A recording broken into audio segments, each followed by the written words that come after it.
गांव के आंकड़े हैं, अस्पतालों के आंकड़े हैं, तस्वीरें हमारे पास है। कुछ तालों की तस्वीर है, कुछ जो लोहे की जंजीर में बंधी हुई गेट की तस्वीर है, कुछ पेड़ की तस्वीर हम तक सामने आई है। एक पुराना पीपल का पेड़ है, कुछ लोग नीचे हैं, उनकी टहनियों से स्लाइन की बोतलें हैं।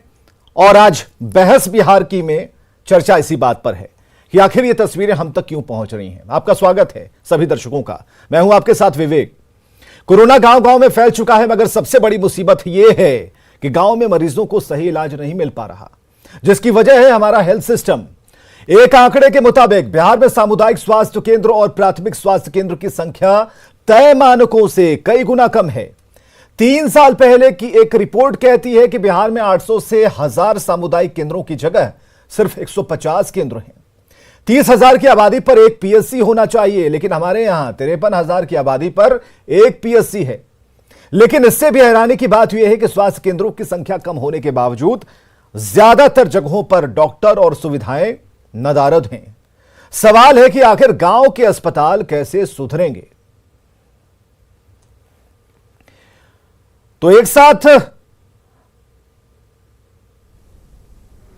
फ्रेम सर, कहीं डॉक्टर हैं तो दवाई नहीं, कहीं अस्पताल बने तो खुले ही नहीं, कहीं खुलने से पहले इमारत खस्ता हाल। कब सुधरेंगे गांव के अस्पताल? स्वास्थ्य केंद्र के दरवाजे खुले हैं, मगर मरीज अस्पताल के बाहर पड़े हैं, जहां पीपल की छांव में झोला छाप डॉक्टर उनके इलाज में जुटे हैं।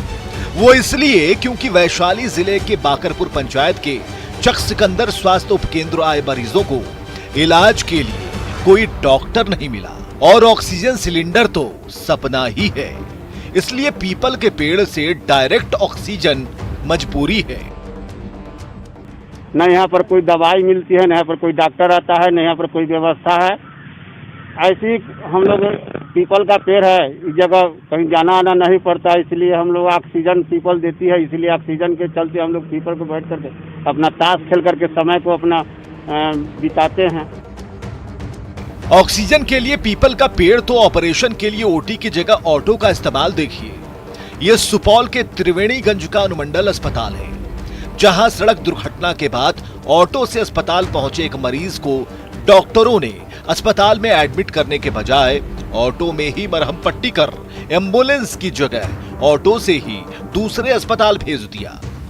ये डॉक्टर जी क्या बोल रहे हैं? बोल रहे हैं प्राइवेट एम्बुलेंस बुक करो।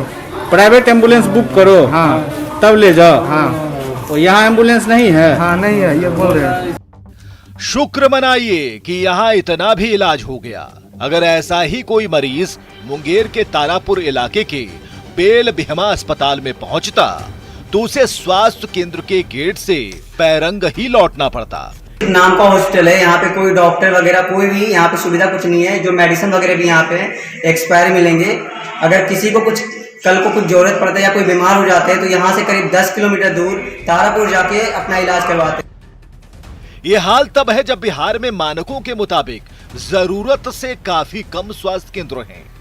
ऐसे में सवाल है कि आखिर क्यों नहीं सुधरती बिहार की स्वास्थ्य व्यवस्था और कब सुधरेंगे गांव के अस्पताल। Bureau report, news 18 Bihar Jharkhand. तो सरकार हुजूर ध्यान से सुनिएगा, क्योंकि कोरोना गांव तक पहुंच चुका है, व्यवस्थाएं गांव तक नहीं पहुंची हैं। जिन भवनों में अस्पताल चलाने की कोशिश आपने की थी, वहां ताला लटका है, और जो छोटा वाला पीपल का पौधा था अब बड़ा हो चुका है, उसके नीचे ऑक्सीजन की सप्लाई वो पीपल का पेड़ कर रहा है। हास्यास्पद है आपकी व्यवस्थाओं पर। हंसी भी आती है, गुस्सा भी होता है। और इस कार्यक्रम को देख रहे तमाम लोग आपसे सवाल पूछेंगे। सोशल मीडिया का जमाना है, एक से एक सवाल पूछेंगे, जवाब देते रहिएगा। इस वक्त हमारे साथ डॉक्टर पीके सिन्हा है, पूर्व चिकित्सा अधीक्षक आईजीआईएमएस के। बहुत बहुत स्वागत है डॉक्टर साहब। अभिषेक झा है, प्रवक्ता जेडीयू के। बहुत बहुत स्वागत है अभिषेक। कुंतल कृष्णा जी, कांग्रेस से निमंत्रण हमने दिया है, अभी तक नहीं पहुंचे हैं, और पहुंच गए, शायद पहुंच गए हैं, और उन्हें हम जोड़ने की कोशिश कर रहे हैं। डॉक्टर पीके सिन्हा साहब, तस्वीरें हम दिखा रहे हैं, आप पूर्व चिकित्सा अधीक्षक रह चुके हैं आईजीआईएमएस का। अनुभव हम आपसे जानना चाह रहे हैं। आज भी अगर हम गांव में बेहतर स्वास्थ्य व्यवस्था की बात कहते हैं और तस्वीरें आती हैं नेगेटिव, ताले वाली, जंजीरों वाली, बदहाल, तो वैसे में कैसे हराएंगे इन महामारी को? यह कंसेप्ट जो सरकार का है वो तो गांव की दहलीज पर फेल हो जा रहा है, उस मुहाने पर, उस चौक पर। तो फिर हम इस कोशिश को क्या नाम दें? कागजी कोशिश है, दिमागी फितूर है, या फिर जनता को बहलाने वाला है? आप हमसे पूछ रहे हैं? जी डॉक्टर पीके सिन्हा साहब। देखिए, अभी अभी मुख्यमंत्री जी का ऐलान हुआ है, आप कल के ही अखबार में था कि 2000 से कुछ ज़्यादा डॉक्टर्स लोगों को कंपलसरी उनको बिहार में योगदान देना होगा, जो पास आउट करेंगे, एमडी एमएस किए हो चाहे एमबीबीएस किए हो जी। पास आउट के बाद उनका कंपलसरी होगा कि योगदान करना है जी। इस डॉक्टर की कमी के चलते ही ये निर्णय माननीय मुख्यमंत्री जी ने लिया है और हम समझते हैं ये एक बहुत ही अच्छा पहल है।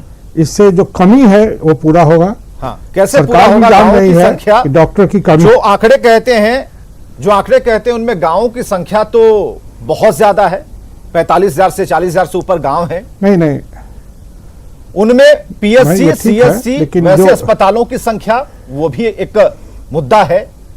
सरकार ने यह कह दिया कि हम डॉक्टरों को वहां भेजेंगे, जो फाइनल ईयर के स्टूडेंट्स है वहां ड्यूटी पर लगाएंगे। लेकिन सर, हमारी रिपोर्ट यह कहती है कि जिनकी तैनाती है वही तो गायब हैं। फोन मिलाने पर पता चलता, हम ऐसा नहीं कह रहे, वो भी कोरोना पीड़ित हैं, लड़ाई लड़ रहे थे, लेकिन व्यवस्थाएं 10/10 नहीं है। सवाल इस पर है। नहीं, देखिए, आप जो ये आंकड़ा दे रहे हैं, ऐसा नहीं है कि 100% यही किसी भी डॉक्टर गायब हैं। बहुत सारे डॉक्टर काम पर लगे हुए हैं और 1 साल से वो थक गए। बहुत हो सकता है कुछ परसेंटेज हो जो ब्लैक शिप हो, काम पर नहीं जा रहे हो, अनुपस्थित रहे हो। सरकार ने उन लोगों को बर्खास्त भी किया है। अब सवाल है कि डॉक्टरों की पूरी कैसे की जाए कमी को।